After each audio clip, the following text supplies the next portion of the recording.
Welcome back to chapter 27. We're starting with Italian Futurism. In 1909, Filippo Tommaso Marinetti, who is a poet, launched the movement known as Futurism with the Manifesto of Futurism. Futurism is the uncompromising acceptance of all manifestations of modernity. What does that mean? That means anything that's new and modern, they loved. This newfangled electricity, automobiles, steam trains, all these new and exciting things they loved and embraced. So we're going to see some of the Fauvist color continuing, as well as some of the Cubist manifestations as well. But the overarching theme of Futurism is going to be the idea of anything new and modern. So let's start with Umberto Boccioni. This is States of Mind 1, Farewells. So as you can see, this is really conveying the idea of physically moving ahead, of working. There's a lot of movement and activity here, a lot of bright colors. So here we see a train coming through. And so we see the train's number, and we see the front of the train here. We see some of the steam emanating. We see some of the electrical lines here going along the tracks. And we have these men working. So you can see this is kind of their face, and then the arms.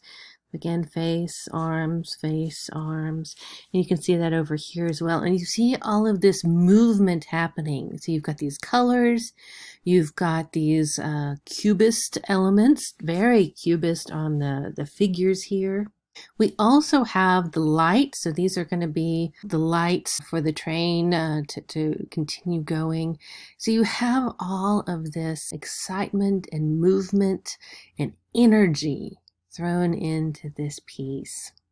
And that's something you have with a lot of futurist pieces, is this sense of movement. So how do you express this sense of movement and vitality in a three-dimensional form?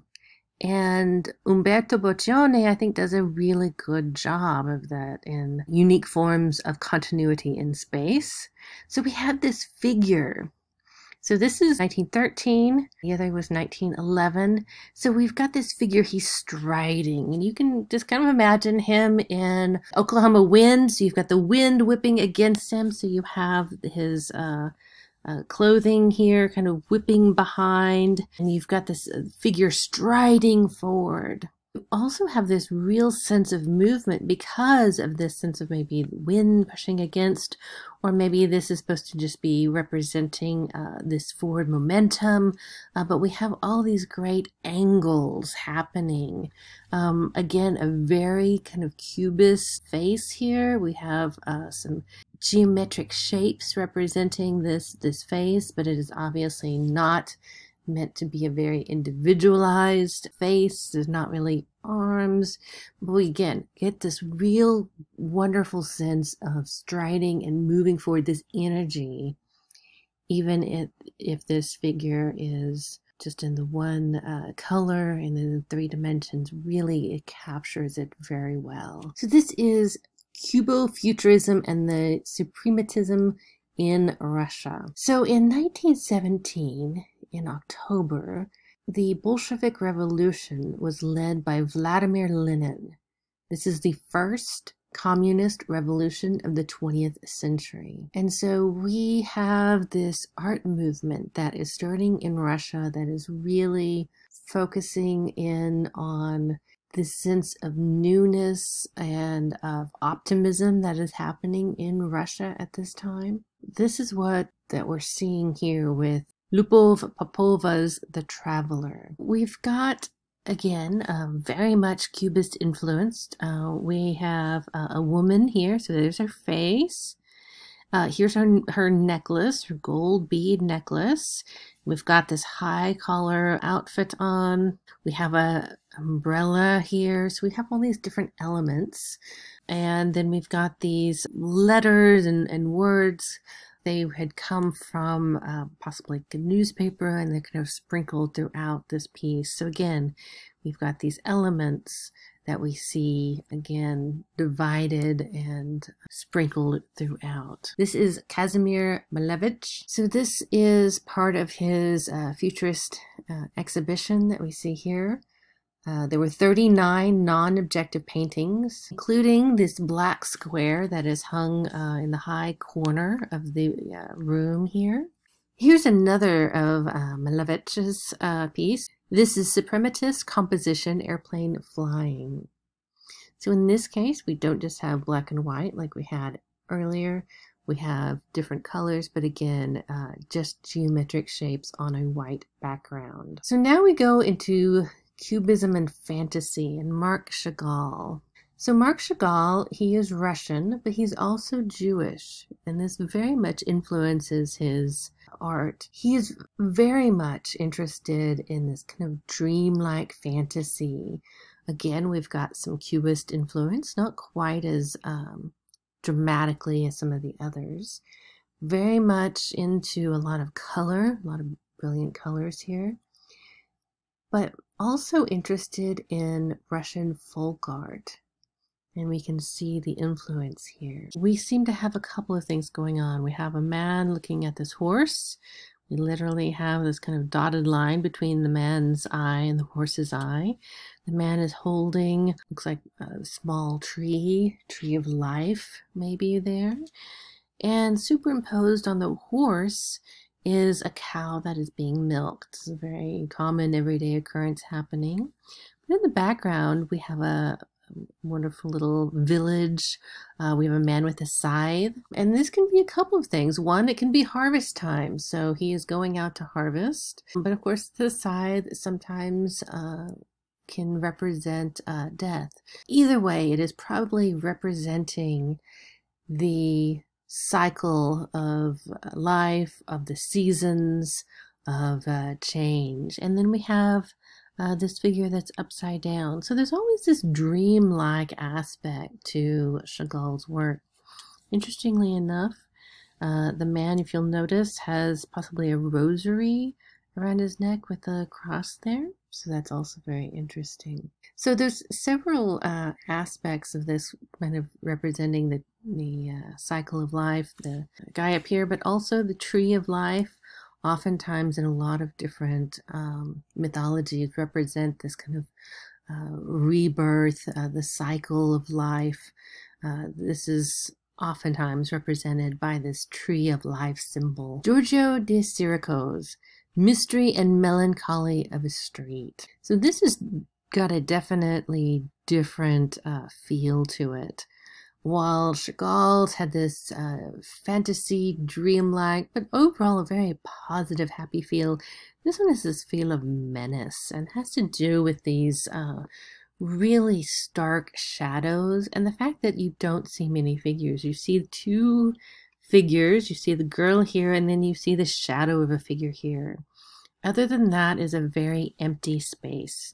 So it really has this menacing feel of why is there no one else around? There is these dark shadows here and this open wagon. So, you know, if she's going to be, you know, kidnapped and stuffed in, this figure over here, is this a menacing figure? You really have that sense. Partly it has kind of to do with the dark, kind of overcast sky here, as well as these shadows. So we really have this sense of a kind of doom. Again, mystery and melancholy. So you really get that in this piece. Now we get to go on to Marcel Duchamp. Nude Descending a Staircase. So we're going to talk about Marcel Duchamp for a while, actually. So make sure you are well aware of his accomplishments. He really likes to test the boundary of art. He really questions what is art? Why is art? These are a lot of questions that he's going to be asking. So he tries to exhibit this piece in the 1912 Salon, but is not considered to be cubist enough or serious enough. This is a nude figure descending a staircase. It actually began as an illustration for a poem about a figure ascending or going up a staircase. to the stars. The words of this poem are actually very important, and so they were actually attached to the front of the piece when it was first exhibited. So he has deconstructed this nude figure, which you might not even know is nude except for the title, into, again, these very cubist shapes. But we have this sense of movement. And he's really created the sense that, yes, this figure is descending, going down the stairs. So we really get the sense that this figure is moving. We do kind of have a sense of the figure. So we've got the head and the torso and the legs. There's a knee for their leg here. So we really are starting to get a sense of the figure. But again, it is deconstructed into these shapes, into a sense of movement. Raymond Duchamp was Duchamp's older brother, and this is his monument to horsepower, the Great Horse. And of course, this is a play on words because it's horsepower as in the animal horse, but also horsepower as in this newfangled contraption called the automobile that is taking over for the horse. So we really have a sense of the engine as well as maybe an animal, and so we've kind of deconstructing again into these shapes. So we've got kind of this the tension of springs or possibly even legs as we have here. Marcel Duchamp's bicycle wheel. This is what he called an assisted ready-made. An assisted ready-made combined two or more mass-produced items. The idea behind a ready-made is that you were taking something that is in the normal world a useful object. You are rendering it useless just for the sense of art. It's very important. Again, he is really trying to question what is art, what is not art. Lots and lots of these type of big questions coming from Duchamp. So we have a bicycle wheel, and he attaches it to the stool. So we have these two mass-made objects. He is taking them, rendering both useless. So obviously you're not going to be riding on this wheel or sitting on this stool. In so doing, he is creating this piece of art, but this piece of art also references classical art in the fact that it references the idea of a bust on a pedestal. Because what is a bust except for a face? And a face is essentially a big circle. And so we have this sense that we have this big circle here with the wheel, and it's sitting on this stool or pedestal. So we have this reference to classical art in this newfangled piece that he has created. He created 3 ready-mades prior to World War I. None of them were exhibited at the time. The 1913 and 1916 versions have been lost. Only the 1951 version is left. Modernist sculpture. Constantin Brancusi. Brancusi was an assistant to Rodin. He was Romanian, very working class background. This piece is the newborn. First of all, it's an egg shape. So we see the egg shape. Now look very closely at this egg. What else can you see? Can you see a face? Now again, the title gives you a lot to go on, the newborn. So we have a newborn in that, an egg, but we also have the newborn as a child. So this is the eye squinted shut because he's screaming his little head off. There's the open mouth with this possibly the little tongue right there. So we have an egg shaped, but we also have this abstracted screaming baby face as well. Now the other thing that I need you to know about this piece is how you, the viewer, were to see it. So Brancusi is very much interested in how you, the viewer, are experiencing his works. So the newborn will be on a very low pedestal. So you, the viewer, are going to be standing over looking down. The same thing you would do to a newborn child. You would be standing over a crib or bassinet looking down.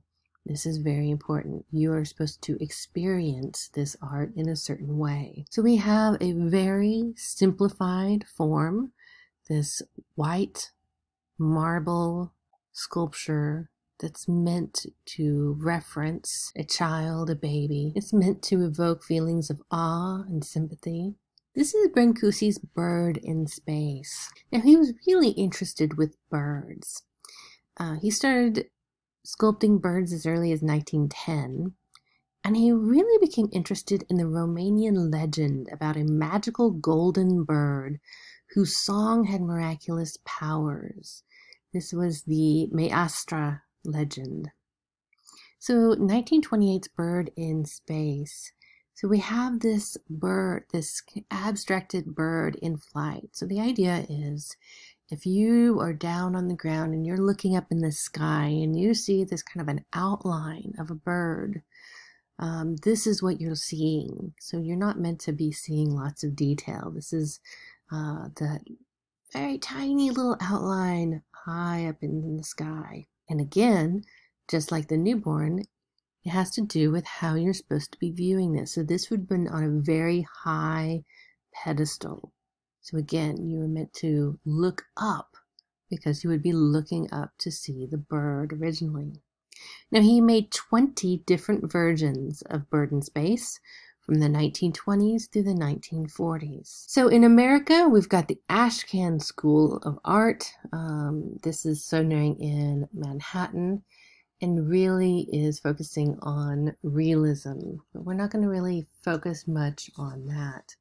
We're going to actually kind of move on. The Armory Show of 1913. This is a very important seminal show. It was an exhibition of over 400 European paintings, including some American ones. It was originally titled the International Exhibition of Modern Art. It was located at the 26th Street Armory in New York, hence the title of the show. Now, the interesting thing is, at the time, people really disliked a lot of this new art that was in there. Got a lot of bad reviews. But people were so fascinated by it that over 75,000 people actually attended. Now, the Armory Show, this is where Duchamp's nude descending a staircase was shown. All right, this is Arthur Dove's plant forms. So what you see here is he has really zoomed in on this plant. And so you no longer can tell what the plant is, or are you meant to. He is zooming in on just the shapes and colors. So you no longer have that reference point. This was a series of pastels that he actually called the 10 Commandments. And so we have abstracted it down to these shapes and colors. So you really don't have a sense of what actually he's looking at. Marsden Hartley, Portrait of a German Officer. Hartley created this in commemoration of the death of his friend Karl von Freiberg, who died in battle. He had earned the Iron Cross for bravery, and so we see the Iron Cross here. And so the idea here is that all of the medals and things that you would have on a uniform, these colors and shapes and symbols, kind of abstracted and combined all of these into this piece. And his friend's initials are down here. So now let's talk about architecture. Joseph Hoffmann. This is Palais Stocklet in Brussels. I like to think of this as a good piece to kind of talk about how things are changing. So you see some elements that I think are very reminiscent of the Art Nouveau movement, but then we're moving away. So this is a good kind of in-between piece. Joseph Hoffmann established the Werner Werkstatt, or Vienna Workshop. It's kind of their version of the arts and crafts movement. He became very fascinated with the shape of the cube. This is a private residence in Brussels for a Belgian banker. So we see lots of squares and rectangles. We have a white marble veneer. We see lots of windows. We have some gilt bronze outlining some of the borders. So we have some of this more decorative elements up here, especially with these great statues here. But the body of the building is very much shapes, very plain walls, unless you have these kind of windows kind of separating them out. So at first you might not think of this as a private residence. You might think of this as a workshop or something like that, but it is a private house. Like the Art Nouveau movement, he designed every element from the gardens to the furniture to even the cutlery they used in the kitchen. So as you can say, the Hoffmann piece was very much kind of this transition piece. So this is Adolf Loos' garden facade of Steiner House in Vienna. Loos was very much interested in functionality. He preferred simple forms over ornamentation. He was quoted as saying, "Modern man, the man with modern nerves, does not need ornamentation. It disgusts him." Not sure about that, but definitely in Loos' idea. So, gone are any decorative elements. Gone are any flourishes, additions. We have stark geometric shapes, and that's it. So we have no ornamentation on the walls. We have very plain windows. We have nothing added. This is a U-shaped building, as you can see, with a garden in front. Very much a severe facade. Walter Gropius and Adolf Meyer, Vegas Factory. So Walter Gropius, he saw a building as a steel grid skeleton clad in a thin skin of glass. This is actually a shoe plant. So we've got, remember the Chicago style when we talked about that, and the idea that the facades are hanging instead of being built from the ground up. They're hanging from the top down. That's allowing us to have more windows. And now look at these windows. So this is what's allowing the architects to design like this, because we've got basically the facade is being attached up here at the top. So we can see inside. So all of a sudden now, the landings, all of these architectural elements inside are also becoming an element on the exterior as well. Bruno Tott, Glass Pavilion, Werkbund Exhibition, Cologne. So this is a building entirely made of glass. So the idea is to allow light to shine through. This was created for the glass industry in 1914. And so everything is different types of glass. So we have glass bricks that consist of the wall, as you can see here. It also has the flooring or the glass bricks. The dome is actually made of 2 layers of glass. The outer is reflective and the inner is colored like stained glass. So the ceiling of the main space had a central oculus. Remember, an oculus is that round window or opening in the center. And so this is allowing light to come in. And so we have all of this colored light dancing all around the interior of this building. So you have to imagine how beautiful this was.